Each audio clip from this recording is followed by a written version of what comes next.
Poteva essere tutto, ma quel tutto finiva lì. Ti hanno sputato ed offeso, magari hanno provato anche a crederci. Il conto è stato saldato e ad ognuno la sua verità.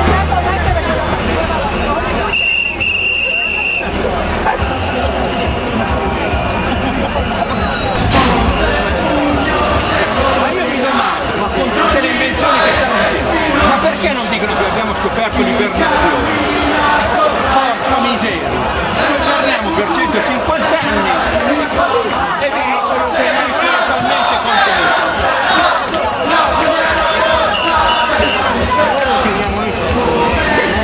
No,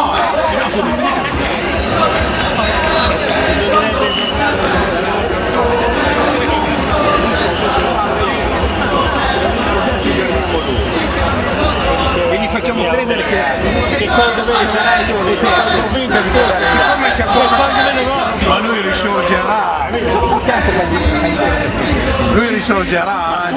intanto lo facciamo credere che lo inversiamo. Lui risorgerà, No,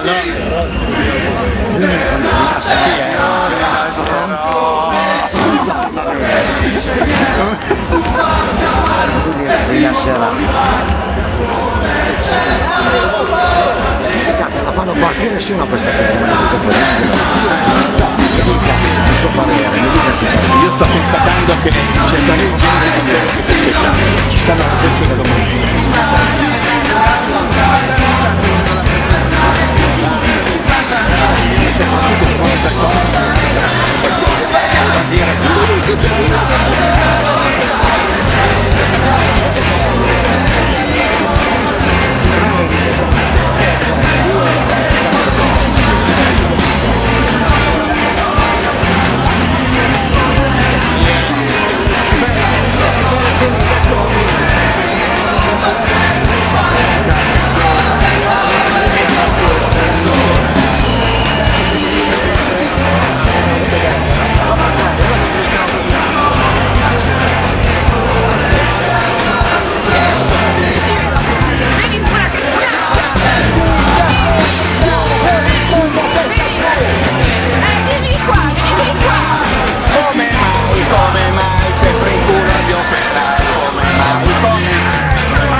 No, Piero, volevo sapere troppo bene su questo mini esercizio.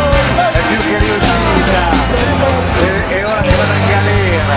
Basta, basta, tu da rivoluzionario e rispondi così e basta.